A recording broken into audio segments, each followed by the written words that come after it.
Hi, it's KCCK's Culture Crawl. I'm Dennis Green, and Tim Hankowich from Orchestra Iowa is with us. And normally at this little meeting between us, we'd be talking about what a great time we had at Brucemorchestra.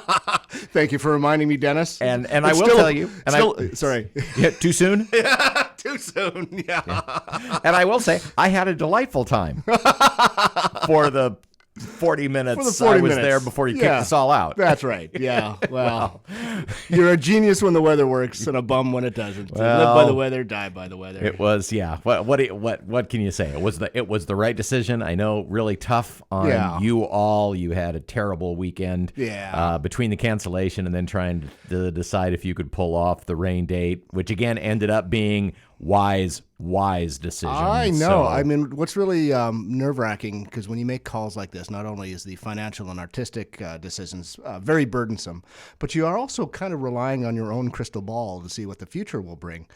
And for our rain date on Sunday, we had to make the call at 2:00 in the afternoon for a 7:00 performance. And, all the forecasting was pretty dire and grim, but the actual weather at the time was sunny and great. Yes. And so it's really a sickening decision to actually make it when your immediate environment looks great, but you're banking it on the future. Right. And yet we were under a tornado watch by the time came. Mm-hmm. So, I mean, it was certainly the right call. But what I will say is congratulations on making two really difficult calls. Yes.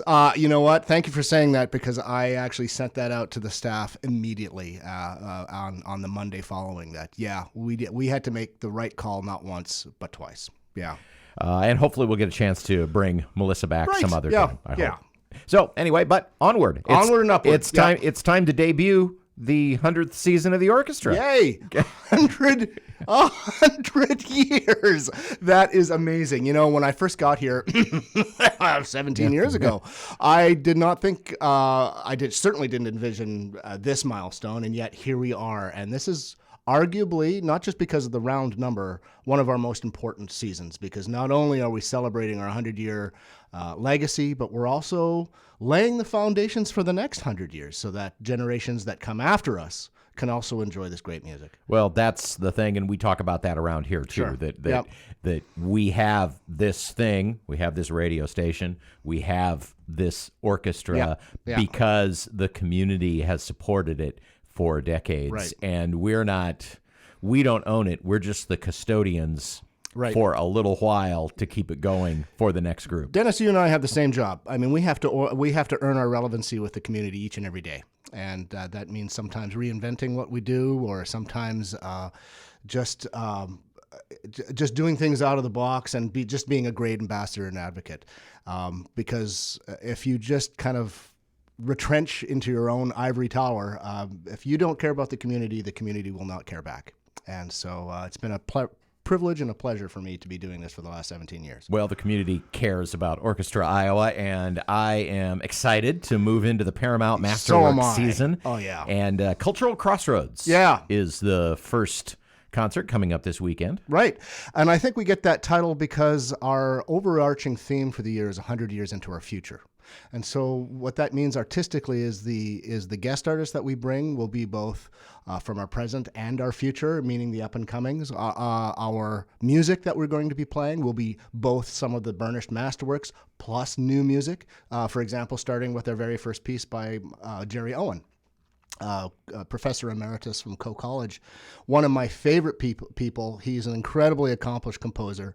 I don't think he gets the recognition that he deserves, but it so happens we've performed a work of his at the nexus of some of the most important moments, certainly during my tenure. On our first Brucemorchestra, for example, I commissioned him to write an ode to Cedar Rapids that we performed there. Our first concert back after the flood in the Paramount, we performed a work of his, and so it's only fitting now for our 100th season, the first piece we play is a work by Jerry Owen called Towering Oaks, and it's absolutely wonderful. And the guest artist, violinist named Cho-Liang. Yes, he's an amazing artist. He goes by Jimmy Lin. Okay. And this was so funny because he was an idol of mine when I was a student, and I'd be walking the halls of Aspen Music Festival, and there he was. I mean, I think I kind of stalked him. And it so happened at the same time, my future conducting boss, James DePriest, who was the music director of the Oregon Symphony at the time, also went by Jimmy. And the two of them would often perform together. So it was kind of confusing on stage to say, oh, what do you think about this, Jimmy? Oh, I don't know, Jimmy. What do you think about this? It was Jimmy squared when the two were playing. But he is one of the world's leading violinists. This is somebody that we normally wouldn't be able to include on a regular season, but we've dug pretty deep this year just because of it's our 100th, and so it's a real honor to have somebody of his stature to join us on stage. And I'm going to be very tongue-tied because, I think one of the hardest things for anybody is to meet their idols, because all of a sudden you come across as though you have the IQ of a garden tool. It's really hard to get past your tongue. So it'll be a fun weekend for me. He's going to be playing Tchaikovsky violin concerto. Tell me a little bit about that. Sure. One of the most difficult works for the instrument. In fact, when it was first composed, a lot of violinists said, "No, I'm not going to play it. It's unplayable." And certainly that has been disproven over the years. But it seems to be like the high watermark for many violinists, in terms of technical virtuosity and musicianship. And it's just turned into one of these pieces that is an audience favorite, that is sure to get people leaping out of their chairs. I mean, if you can't stand up at the end of this concert, end of his performance, there's something wrong with you. I mean, it's something. It is so powerful and so spectacular to watch, and to have it in the hands of a master like Jimmy Lin, it's going to be a real treat. Talk just a little bit, about Tchaikovsky. Sure. Where he fits. I mean, he's one of the two or three most biggest names in all of classical music. But as from studying him, where does he kind of fall in that pantheon? Well, I think today he remains one of the most favorites in audiences, widely speaking. He, though, during his lifetime wasn't an immediate success. I mean, it just goes to show you that, the cream eventually rises to the top. It doesn't mean that you're going to enjoy success during your lifetime. Certainly his music was played during his lifetime, but it was always sort of poo-pooed, because also the musical intelligentsia at the same time was more Central European.